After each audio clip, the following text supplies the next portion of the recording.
রিমা আর সোম এই দুজন চোর রাতের সময় গ্রামে গ্রামে ঘুরে চুরি করতে যেত। দুজনেরই এই কাজে খুব আনন্দ হতো। এক রাতে এইভাবেই চুরি করার উদ্দেশ্যে রিমা আর সোম একটা গ্রামে এসে পৌঁছয়। দুজন একটা গাছের নিচে বসে গ্রামটা দেখতে লাগলো। গ্রাম দেখতে খুব ছোট ছিল, কিন্তু বাড়িগুলো খুব ভালো আর বড় ছিল। দেখতে পাচ্ছ রিমা, গ্রামের সবাই খুব ধনী ঘরের মনে হচ্ছে। এই গ্রামটা তো আমাদের এক রাতের মধ্যেই ধনী বানিয়ে দেবে। কিন্তু এই ধনী লোকগুলো খুব বেশি চালাক হয়। এদের ঘরে চুরি করা সহজ কাজ নয়। আরে তুমি সে নিয়ে চিন্তা করো না, আমার কাছে একটা উপায় আছে। এই গ্রামের ধনী লোকেরা খুব বেশি ভীতু হয়। আমরা এদেরকে নকল ডাইনি হয়ে ভয় দেখাবো আর তারপর লুটে নেব। এটা তো সত্যি দারুণ আইডিয়া। এখন এদেরকে নকল ডাইনির থেকে কেউ বাঁচাতে পারবে না। এইটুকু বলে রিমা ডাইনির মতো হাসতে লাগলো আর বৃষ্টি শুরু হয়ে গেল। গ্রামে গোবিন্দ নামের এক লোক তার স্ত্রীর সঙ্গে থাকত। সে খুব ধনী ছিল না, কিন্তু টাকার কোনো অভাবও ছিল না। সেই রাতে ওরা দুজন ঘরে গল্পগুজব করছিল। তখনই ঘরে লাইট চলে গেল। আরে এ কি, তুমি এখানে থামো, আমি উপরে দেখে আসছি। হয়তো বৃষ্টির জন্য চলে গেছে। গোবিন্দ ওখান থেকে চলে গেল। বাইরে হঠাৎ বিদ্যুৎ পড়ল আর নলিনী ভয় পেয়ে গেল। কিছুক্ষণের মধ্যেই ওপর থেকে গোবিন্দের জোরে জোরে চিৎকারের আওয়াজ এলো। সেই আওয়াজ শুনে নলিনী আরো ভয় পেয়ে গেল। গোবিন্দ, কি হয়েছে তোমার? নলিনী অন্ধকারে ভয় পেয়ে ওপরে যেতে লাগলো। সেই সময় ওপর থেকে গোবিন্দ দৌড়ে নিচে আসছিল। সিঁড়ের মাঝখানে দুজনে ধাক্কা খেলো আর নিচে পড়ে যায়। নলিনী গোবিন্দকে দেখলো। ও খুব ভয় পেয়ে গেছিল আর ওর মাথা থেকে রক্ত বের হচ্ছিল। এই রক্ত কোথা থেকে বেরোচ্ছে? ওপরে কে আছে ওপরে? ডাইনি। ডাইনির নাম শুনে নলিনীও ভয় পেয়ে যায়। তখনই দুজনে দেখলো যে সিঁড়ি থেকে একটা আলো ওদের দিকে হাওয়ার সাথে চলে আসছিল। দুজন ভয় পেয়ে পালালো আর ঘরের বাইরে যাওয়ার চেষ্টা করতে লাগলো, কিন্তু ঘরের দরজা বাইরে থেকে বন্ধ ছিল। গোবিন্দ দরজা ভাঙার চেষ্টা করলো, কিন্তু ওর কিছুই অসর হলো না। এতক্ষণে পেছন থেকে এক ভয়ঙ্কর আওয়াজ এলো। দাঁড়াও! দুজনে পেছনে ঘুরে তাকালো। তখন ওখানে একটা ডাইনি হাতে মোমবাতি নিয়ে দাঁড়িয়েছিল। ওই মোমবাতির আলোয় তার ভয়ঙ্কর চেহারা খুব বেশি মারাত্মক লাগছিল। পালানোর কোনো দরকার নেই। আমি যেমনটা বলবো তেমনটা যদি তোমরা না করো, তাহলে আমি তোমাদের দুজনকে মেরে ফেলবো। তুমি যা বলবে আমরা তাই করব, কিন্তু আমাদের যেতে দাও প্লিজ। খুব ভালো কথা। এইটুকু বলে ডাইনি হাসতে লাগলো। তারপর ডাইনি নিজের একটা হাত জানালার দিকে বাড়ালো আর নিজের আঙুল নাড়াতে লাগলো।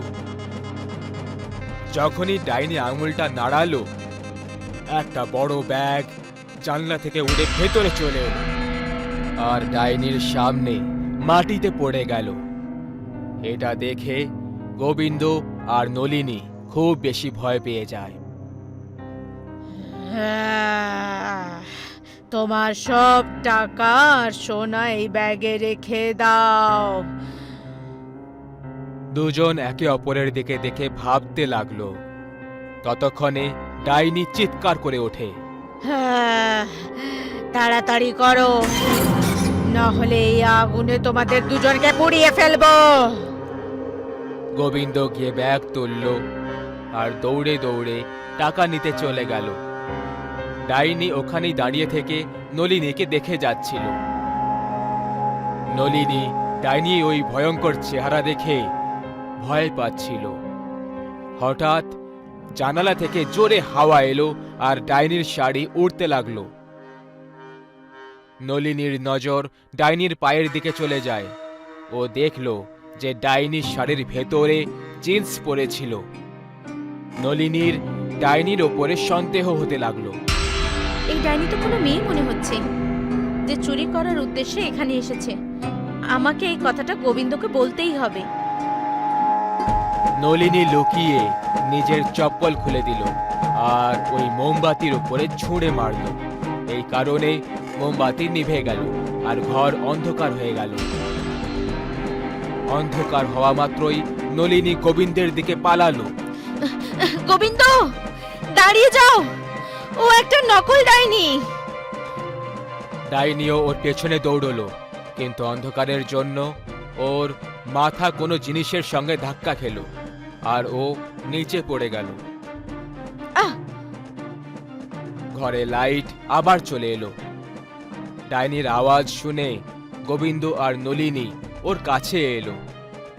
ডাইনি মাটিতে চুপচাপ পড়েছিল আর এখন শাড়ির ভেতরের জিন্স পরিষ্কার দেখতে পাওয়া যাচ্ছিল। আরে, এতে একটা নকল ডাইনি। তাহলে ওই ব্যাগটা হাওয়ায় কি করে উড়ে গেছিল?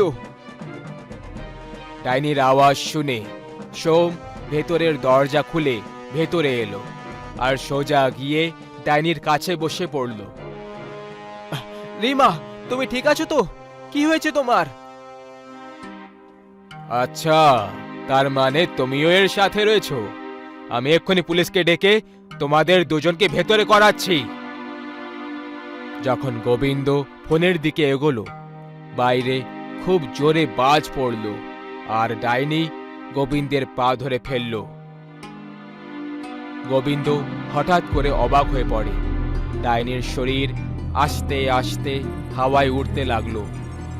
এটা দেখে নলিনী আর গোবিন্দের সাথে সাথে সোমও ভয় পেয়ে গেল, কারণ ও জানতো যে শাড়ির ভেতরে তো রিমা ছিল। আরে, এসব কি হচ্ছে? এ তো একটা সাধারণ মেয়ে ছিল যে নকল ডাইনি হয়ে এসেছিল। রিমা! ডাইনি হাওয়ার উপর দাঁড়িয়ে পড়ল। কোন রিমা নেই এখানে। ওই টাকার ব্যাগ আমায় দিয়ে দাও, নইলে আমি তোমাদের সবাইকে মেরে ফেলবো। গোবিন্দ ভয় পেয়ে বলল, আমি দেব না। নলিনী, এটা নিশ্চয়ই এদের কোনো নতুন ফোন দি। কি বললি? ডাইনি রাগের চোটে গোবিন্দকে হাওয়ায় চাকিয়ে নেয় আর দেওয়ালে ছুঁড়ে দেয়। ডাইনি ওই ব্যাগটা তুলে নিল আর বাইরে আকাশে উধাও হয়ে গেল। সোম দৌড়ে দৌড়ে বাইরে এলো আর ডাইনির দিকে দেখতে লাগলো। সোম নিজের চোখে বিশ্বাস করতে পারছিল না, কারণ ওর বন্ধু যে নকল ডাইনি সেজেছিল, ও এখন আসল ডাইনির রূপ নিয়ে মানুষদেরকে মারছিল। ওই দুর্ঘটনার পরে গ্রামে ডাইনির কারণে অনেক লোকেদের মৃত্যু হয়ে যায়, কারণ সবাই তার জিন্স দেখে তাকে নকল ডাইনি ভেবে তাকে টাকা দিতে বারণ করে দিত। 16 জুলাই 2012, কাশরিঘাট। 4টে বন্ধু, অনিকেত, সাহিল, রাজীব আর অমিত, এক রাত আগে মুম্বাই ফিরে আসছিল। ওরা সবাই হলিডেজ এনজয় করার পরে ফেরত নিজেদের হোম টাউন ফিরে আসছিল। আরে ভাই, কখনই রাস্তা শেষ হবে? 2 ঘন্টা ধরে রাস্তাতেই ঘুরে চলেছি, বসে বসে কোমরে বাঘ ধরে গেছে। হ্যাঁ ভাই শাহিদ, তুই এই রাস্তার ব্যাপারে আদৌ কিছু জানিস, নাকি এমনি গাড়িটাকে ছুটিয়ে চলেছিস? জানি না ভাই, ইউজুয়ালি সকালে তো এই রাস্তা তাড়াতাড়ি পার হয়ে যায়, কি জানি এখন কি হয়ে গেল। আচ্ছা, এটা কি অজুহাত? তাহলে তুই এটা বলতে চাইছিস যে রাত্রে এই রাস্তা এমনি এমনি লম্বা হয়ে গেল? না, আমি আসলে এটা বলতে চাইছিলাম না। আমি আজ পর্যন্ত রাত্রে এই রাস্তা দিয়ে সফর করিনি। সকালে 2 থেকে 3 বার এখান থেকে পার করেছি। রাতের এক্সপেরিয়েন্স তো আমারও নেই। আচ্ছা, তাহলে কোনো এক্সপিরিয়েন্স ছাড়াই তুই রাত 12টার সময় রাস্তাটা বেছে নিলি। ওরা নিজেদের মধ্যে কথাই বলছিল, আর তখনই ওরা পেছন থেকে কোনো ট্রাকের জোরে হর্ন শুনতে পেল। ওই ট্রাকটা বারবার ওদের গাড়িটাকে ওভারটেক করার চেষ্টা করে যাচ্ছিল। কিরকম ড্রাইভার ভাই, মদ খেয়ে গাড়ি চালাচ্ছে নাকি? এইটুকু বলা মাত্রই ওই ট্রাকটা এদের গাড়িটাকে একটা জোরে ধাক্কা মারলো আর বারবার হর্ন বাজাতে থাকলো। সাহিল, সাইড দে ওকে, না হলে আমাদের মারার উদ্দেশ্যে এসেছে। সাহিল ওই ট্রাকটাকে সাইড দিয়ে দিল আর ওই গাড়িটা সোজা আগে এগিয়ে চলে গেল। তোমরা ওই গাড়িটাকে দেখলে? এমন মনে হচ্ছিল যেন কোনো গর্ত থেকে বার করা হয়েছে। মনে হচ্ছিল যেন 20 বছরের পুরনো ট্রাক ছিল। ওরা এই ইনসিডেন্টের থেকে ঘাবড়ে গেছিল। প্রায় 10 মিনিট পর গাড়ি একটা পুরনো কবরস্থান থেকে পার হয়। সেই হাইওয়েতে একটা কবরস্থানও পড়তো। গাড়ি যখন ওই কবরস্থানের কাছ থেকে পার হয়, ওরা কবরের কাছে সেই পুরনো ট্রাক দেখতে পায়, যেটা কিছুক্ষণ আগে ওদের প্রাণের শত্রু হয়ে দাঁড়িয়েছিল। সাহিল, গাড়ি থামা, ওই দেখ। আরে, এটা তো সেই ট্রাকটাই যে আমাদের বিরক্ত করে রেখেছিল। তাহলে বন্ধুরা, কি চলছে মানে? আমার মনে হয় আমাদের একবার গিয়ে দেখা দরকার যে আসলে ব্যাপারটা কি। পাগল হয়ে গেছিস নাকি? মাঝরাতে এইভাবে কবরস্থানে যাওয়ার কথা বলছিস? আরে মরতে চাস নাকি?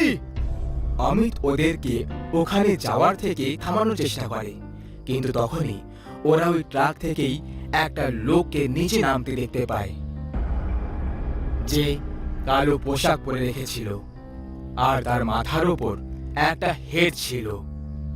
সে প্রায় 7 ফিট লম্বা আর হাট্টা ঘাট্টা ছিল। এটা দেখে জানি না কেন সবার উৎসাহটা আরো বেড়ে গেল, আর অমিতকে ছেড়ে সবাই ওই লোকটার ব্যাপারে জানার জন্য উৎসুক হয়ে পড়ল। অমিতকেও বাধ্য হয়ে ওদের সঙ্গে যেতেই হলো, কারণ ও একা থেকে কি বা করে নিত। টর্চের আলোতে ওরা যখন ওই ট্রাকের কাছে, ওই দেওয়ালের কাছে পৌঁছলো, ওদের মন বসে গেল। ওরা যেটা দেখলো সেটা দেখার পরে ওদের গায়ে কাঁটা দিয়ে দিল। ওরা দেখলো একটা ট্রাক ড্রাইভার, মানে সেই মুখোশ পরা লোকটা, সে কবর খুঁড়ে দিয়ে মৃতদেহ পার করলো আর তাদের নির্দয়ভাবে খেয়ে যাচ্ছিল। ও শরীরের প্রত্যেকটা অঙ্গ পার করে করে খুবই কুৎসিত ভাবে খেয়ে চলেছিল। ভাই, এটা আবার কোন রাক্ষস? বেরো তাড়াতাড়ি এখান থেকে। ঘাবড়ে গিয়ে ওরা সবাই একসাথে পালালো, কিন্তু অমিত এত ভয় পেয়ে গেছিল যে ও নড়তেও পারলো না। ওদের আওয়াজ শুনে ওই শয়তানটা জানতে পেরে গেল যে কেউ তার উপর নজর রাখছে। সেই জন্য সে সোজা পেছনে ঘুরে তাকায়, আর ঘুরে তাকাতেই সে ওখানে 3টে ছেলেকে দৌড়তে আর একা সেখানে অমিতকে দাঁড়িয়ে থাকতে দেখে। ওই শয়তান অমিতের কাছে চলে আসে, আর ওই শয়তানটা সোজা অমিতের গলায় ঘাত করলো, আর একটা ঘাতেই অমিতের ভয়ঙ্কর চিৎকার বেরিয়ে গেল। আর এর সাথেই অমিতের গল্প এখানে শেষ হয়ে গেল। কিন্তু এর পরের দৃশ্যগুলো এর থেকেও ভয়ঙ্কর হওয়ার ছিল। পালা সবাই তাড়াতাড়ি গাড়ির দিকে, থামবে না। সবাই গাড়ির দিকে দৌড়তে লাগলো, আর ফাইনালি গাড়ির কাছে এসে পৌঁছলো আর গাড়িতে বসে পড়লো। আর শয়তান এতক্ষণ অব্দি ওদের পেছনে দৌড়য়নি, বরং দূর থেকে দাঁড়িয়ে ওদের দেখে যাচ্ছিল। সাহিল, কি করছিস? তাড়াতাড়ি গাড়ি স্টার্ট কর। এখন গাড়ি স্টার্ট হচ্ছে না, আমি এখন কি করব? চেষ্টা তো করেই যাচ্ছি।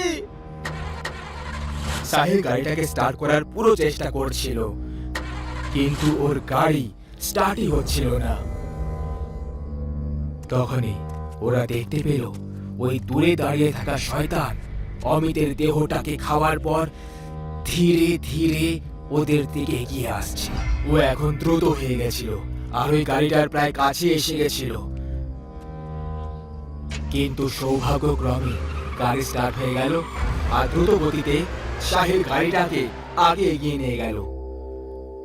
শয়তান এই তিনজনের পেছনে পড়ে গেছিল, আর তখনই ও হাওয়ায় উড়ে গেল আর সোজা গাড়ির উপর ঝাঁপ দিয়ে দিল। আর অনিকেত জানলার বাইরে নিজের মাথা বার করলো, এটা কনফার্ম করার জন্য যে এটা কি সেই শয়তানটাই। তখনই ওই শয়তানটা অনিকেতের মাথাটাকে নিজের ভারী তরোয়াল দিয়ে কেটে আলাদা করে দিল, আর তার অর্ধেক কাটা শরীর গাড়ির মধ্যেই ছটপট করতে লাগলো। এটা দেখে গাড়িতে উপস্থিত সাহিল আর রাজীব দুজনে ভয় পেয়ে গেল আর প্রাণ বাঁচানোর জন্য চলন্ত গাড়ি থেকে ঝাঁপ দিয়ে দেয়। ওরা দুজন ঘাসের ময়দানে পড়ে যায়, যে কারণে ওদের কম আঘাত লাগলো। ওরা দুজন নিঃশ্বাস বন্ধ করে চুপচাপ শুয়ে পড়ে থাকে, কিন্তু ওদের ভয়টাকে ওই শয়তানটা অনুভব করে নেয়। আর তারপর সে রাজীবকে এক কোণে দেখতে পেয়ে যায়। ওই শয়তানটা লম্বা নখ আর নিজের ধারালো তরোয়াল দিয়ে রাজীবের উপর ঘাত করে দেয়, যে কারণে ওর ভয়ঙ্কর চিৎকার বের হয়ে গেল। আর ওর গল্পটাও এখানেই শেষ হয়ে গেল। ওর মাথাটাও ধড় থেকে মাটিতে এসে পড়ে যায়। ওই শয়তানটা সাহিলকে দেখতে পায়নি, আর সাহিলও রাজীবের মৃত্যুর সময় ওখান থেকে বেরিয়ে চলে গেছিল, যে কারণে ও বেঁচে পালিয়ে যায়। 16 ডিসেম্বর 2012 রাতে কাছেরি ঘাট হাইওয়েতে যে ভয়ঙ্কর দুর্ঘটনা ওদের সঙ্গে ঘটলো, সেটা থেকে সবাইকে এটা শিখে নেওয়া দরকার যে অন্ধকার রাতে ভূতেদের রাস্তা দিয়ে পার হওয়ার ফল কতটা মারাত্মক হতে পারে। কথায় বলে ওই ভূতের রাস্তার কাহিনীতে কোনো শয়তান আছে যে প্রত্যেক রাতে 12টা থেকে 3টের মধ্যে নিজের পুরনো মারাত্মক ট্রাকে বসে নিজের শিকারের পিছু করতে থাকে, আর তাদেরকে মেরে কবরস্থানে দফন করে দেয়। পরের রাতে তাকে সেই কবর থেকেই বার করে তার শরীরের টুকরোগুলোকে খেতে থাকে, যে কারণে সে অমর থাকতে পারে। রুদ্র একটা 25 বছরের ছেলে, যে মুম্বাইতে গ্রাম থেকে পড়ার জন্য এসেছিল। এখন একটা ভালো চাকরি করে আর ওর মা বাবাকে প্রত্যেক মাসে টাকা পাঠায়। এক রাতে রুদ্র নিজের জব থেকে বেরিয়ে বাইকে চেপে ঘরে যাচ্ছিল, আর মাঝখানে একটা বিড়াল চলে এলো রাস্তার ওপরে। রুদ্র ওই বিড়ালটাকে দেখে অবাক হয়ে গেল, আর ও বাইকটাকে সামলাতে পারলো না, আর বাইক স্কিড হয়ে গেল। রুদ্রের বাইকে একটু দাগ পড়ে গেল, কিন্তু ও দেখলো যে ওর হাতের ঘড়িটাও ভেঙে গেছে। রুদ্র ঘড়ি পরতে খুব পছন্দ করত, আর ও ওই ঘড়িটা খুব কষ্ট করে নিজের প্রথম স্যালারি দিয়ে কিনে এনেছিল। সেই জন্য ওই ঘড়িটার দাম রুদ্রের জন্য অনেক ছিল। ওই ভাঙা ঘড়িটার দিকে দেখে রুদ্র হতাশ হয়ে গেল। আরে ইয়ার, প্রথমবার কিছু আমি নিজের টাকায় কিনেছিলাম, ওই বিড়ালটাকেও এখনই মাঝখানে আসার ছিল। বাইকে যেতে যেতে রুদ্র অন্ধের নগর বাস স্টপে একটা বুড়ি মহিলাকে ঘড়ি নিয়ে বসে থাকতে দেখলো। তার কাছে অদ্ভুত রকমের ঘড়ি রাখা ছিল। রুদ্র নিজের বাইকটা থামিয়ে দেয় আর ঘড়ি ঠিক করার জন্য ওই বুড়ি মহিলার কাছে চলে যায়। আন্টিজি, আমার এই ঘড়িটা ঠিক করে দিতে পারবে প্লিজ? আরে আমি শুধু ঘড়ি বিক্রি করি, ঘড়ি তৈরি করি না। আরে ইয়ার, ঠিক আছে, আমি এই ঘড়িটা পকেটে রেখে দিচ্ছি এখনের জন্য। ও আন্টি, আমার একটা ঘড়ি চাই। আচ্ছা, কোনটা চাই তোমার? রুদ্র ওইসব ঘড়িগুলোর দিকে দেখলো, কিছু আকারে ছোট ছিল আর কিছু বড় ছিল। রুদ্র অনেক ভেবে একটা ঘড়ি দেখলো। ওই ঘড়িটা রুদ্রের খুব পছন্দ হয়ে গেল। হ্যাঁ, এই ঘড়িটা দিয়ে দাও, আমার এটা খুব ভালো লেগেছে। কত টাকা হলো আন্টি এটার? রুদ্র সামনে দেখলো, তখন কেউই ছিল না, যেন ওখানে ওর আগেও কেউ ছিল না। না ওই মহিলার যাওয়ার আওয়াজ এলো, আর না ওই মহিলাটা টাকা নিল। আরে টাকা তো নিয়ে যেতে আন্টি, এ কেমন মানুষ, বেচারি একটা দুটো এখানে ঘড়ি বিক্রি করছিল আর আমি তাকে টাকাও দিলাম না। রুদ্র নিজের গাড়িতে বসতে লাগলো। তখনই ও দূর থেকে একটা আওয়াজ শুনতে পেল। আমার টাকা চাইও না, এই আওয়াজটা কোত্থেকে এলো? আন্টি, কোথায় আছো তুমি? রুদ্র কাউকে দেখতে পেল না। আর এবার রুদ্র ঘড়িটা পরে নিল আর ও বাইক স্টার্ট করে বেরিয়ে পড়ল ঘরে যাওয়ার জন্য। রাস্তায় রুদ্রের পেছন থেকে একটা গাড়ি আসছিল। গাড়ির হর্ন শোনা মাত্রই রুদ্র পেছনের গাড়িটাকে যাওয়ার জন্য জায়গা ছেড়ে দিল। আর তখনই আয়নায় নিজেকে দেখলো। তখন ও দেখলো যে ওর চেহারা যেন অনেকটা বদলে গেছে, যেমন বয়স বেড়ে গেছে হঠাৎ করে। আরে, এটা কি করে হয়ে গেল? হয়তো আয়না খারাপ হয়ে গেছে, এক্ষুনি মুছে দিচ্ছি। রুদ্র বাইক চালাতে চালাতে হাঁপাতে শুরু করলো। মাঝখানে ও একটা ছেলেকে দেখতে পেল যে ওর কাছে লিফট চাইছিল। ওই ছেলেটার নাম রনিত ছিল। লিফট আঙ্কেল, লিফট পাওয়া যাবে প্লিজ? আমাকে দেখে আঙ্কেল মনে হচ্ছে। কোথায় যাবে বলো? আমি ব্যাস সামনের গ্রামে নেমে পড়বো। আমি ঘরে যেতে চাই। রুদ্র কিছুক্ষণ পরে পেছনে ঘুরে দেখলো, তখন রনিতকেও বুড়ো দেখতে পেল। দেখো, তুমিও বুড়ো হয়ে যাচ্ছ। আরে হ্যাঁ, এবার কি করি আমি? যখন থেকে আমি ঘড়ি নিয়েছি আমি বুঝতে পারছি না কি হচ্ছে এইসব। রুদ্রের চোখ রনিতের ঘড়ির দিকে পড়ে গেল। তুমি যে ঘড়িটা পড়েছ, ওটা এক্ষুনি কিনেছিলে? হ্যাঁ, একটা আন্টি এসেছিল অনেকগুলো ঘড়ি নিয়ে, তার থেকে আমি নিয়ে নিয়েছি, কিন্তু টাকা দেওয়ার আগেই সে উধাও হয়ে গেল। রুদ্রের মনে পড়ল যে সেও টাকা দেয়নি ওই বুড়ি মহিলাটাকে। তার মানে এটা সেই মহিলাটাই। রুদ্রের গাড়ি বন্ধ হয়ে গেল। তোমার টাকার থেকেও দামি আমার কাছে তোমার প্রাণটা। তুমি যে ঘড়িটা পরে আছো, ওটা দিয়ে তোমার যৌবন অবস্থা বৃদ্ধা অবস্থায় পরিণত হবে, আর এটা দিয়ে আমায় এখন যুবতী দেখাবে।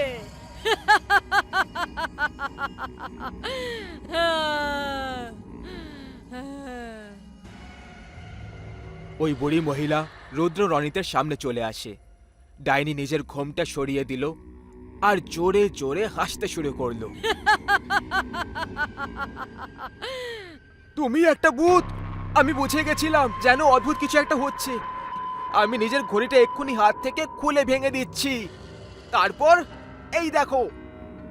রুদ্র ঘড়ি খুলতে লাগলো, কিন্তু ঘড়িটা খুলল না। রুদ্র দাঁত দিয়ে ঘড়ি খোলার চেষ্টা করতে লাগলো, কিন্তু ওর দাঁতও দুর্বল হয়ে গেছিল বয়স হয়ে যাওয়ার কারণে। রনিত দাঁত দিয়ে ঘড়ি খোলার চেষ্টা করতে লাগলো, কিন্তু রনিতের দাঁত শেষে ভেঙে গেল। হে ভগবান, এটা কি হয়ে গেল? এখনো তো আমার অর্ধেক বয়সও হয়নি, আর এক্ষুনি আমার দাঁত ভেঙে দিলে। রনিত কাঁদতে শুরু করলো। ওই ডাইনি ওই দুজনের প্রাণ নিজের মধ্যে প্রবেশ করাতে লাগলো। দুজনেই জোরে চিৎকার করছিল।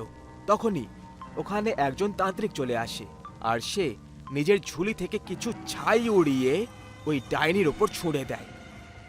এই ডাইনি, এরকম অজানা লোকেদেরকে ধরে ওদের প্রাণ নেওয়াটা তোকে খুব বড় পাপী করে দেবে।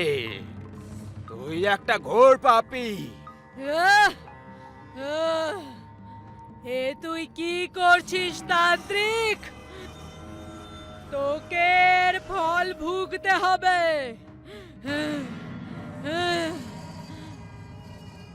তান্ত্রিক ওই ডাইনিকে নিজের পাউডার দিয়ে তৈরি গোলাকার ঘেরাতে বন্দি করে দিল।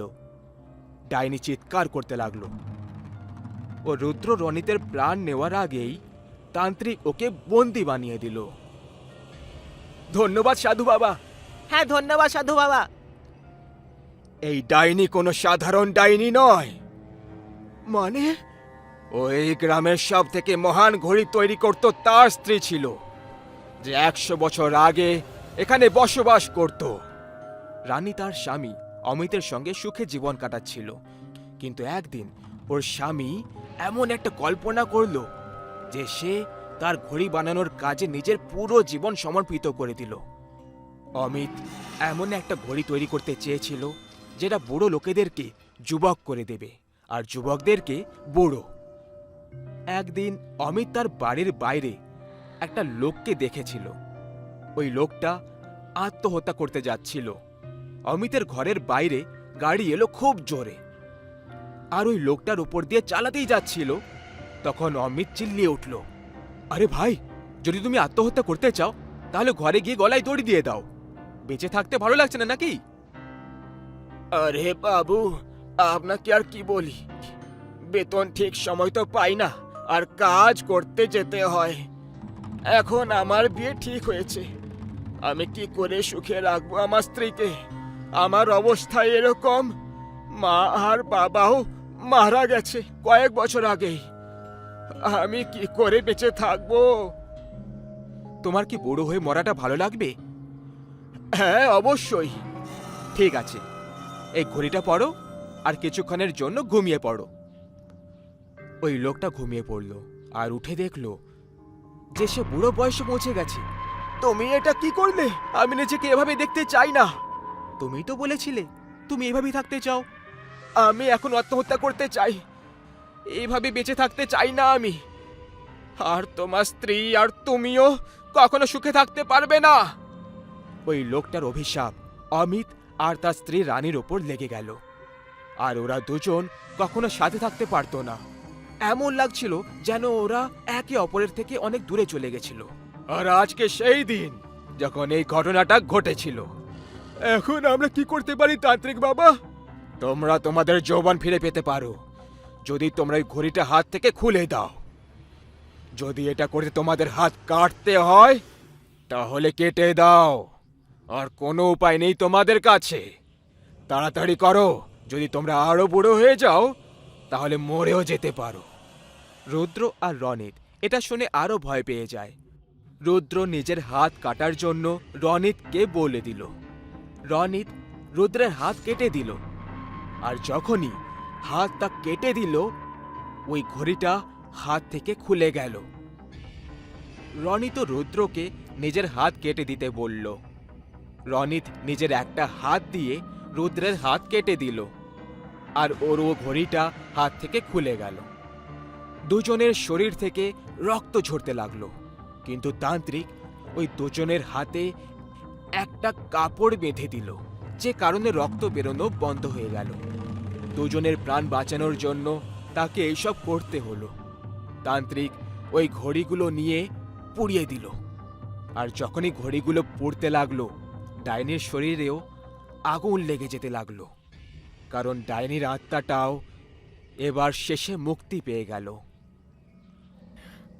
আমি তোমায় তোমার হাত আবার ফিরিয়ে দিচ্ছি। ধন্যবাদ আমায় মুক্তি দেওয়ার জন্য।